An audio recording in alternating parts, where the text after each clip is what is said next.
astronauts clean their clothes in space. Have you ever wondered how astronauts clean their clothes in space? You may find the answer surprising: they do not. They wear their underclothes, and everything else, until they cannot take the dirt and smell anymore. Then, they throw them away. NASA wants to change that, if not at the International Space Station, ISS, then the Moon and Mars. This would mean the end to throwing away lots of dirty clothes every year. Up to now, they simply had to put them with other waste in old supply ships to burn up in the atmosphere. NASA is working with the U.S. company, Procter & Gamble, P&G, to learn how best to clean astronauts' clothes in space. They could use the clothes for months or even years, just like on Earth. P&G announced Tuesday that it will send Tide detergent and dirt removal experiments to the space station later this year and next year.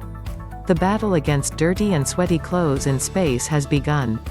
It is not a small problem, especially as the US and other countries plan to establish bases on the Moon and Mars. Throwing clothes away is wasteful. NASA says rocket storage space is small and costly. So, why waste it on new clothes if they could keep their old clothes looking and smelling fresh? An astronaut needs 68 kilograms of clothes in space per year. Mark Civic is a chemist specializing in fabric and home care technology for P&G. The clothes would use a lot of storage space, especially on a 3-year Mars mission, he said. There are also the problems of health and comfort. Space station astronauts exercise 2 hours every day to fight the effects of weightlessness on their bodies. That quickly leaves their workout clothes sweaty, smelly and stiff. Leland Melvin is a former NASA astronaut and NFL player. He says their exercise clothing becomes so unpleasant that they use a new set every week. After that, they're deemed toxic, said Melvin, who serves as a spokesperson for P&G's project. They have a life of their own. They're so stiff from all that sweat.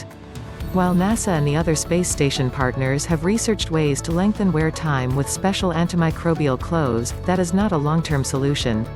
In its first experiment, P&G will send up detergent made just for space in December. Scientists will then see how the compounds in the detergent react to 6 months of weightlessness. Next May, they will send stain removal pens and cloths to the ISS for testing by astronauts. At the same time, P&G is developing a washer-dryer machine that could operate on the Moon or even Mars. It would use small amounts of water and detergent. Such a machine could also be useful in dry places here on Earth. One of the many design problems is that the washing water would need to be reclaimed for drinking and cooking. This is done now with human liquid waste and sweat on the space station. The best solutions come from the most diverse teams, Melvin said, and how more diverse can you be than Tide and NASA?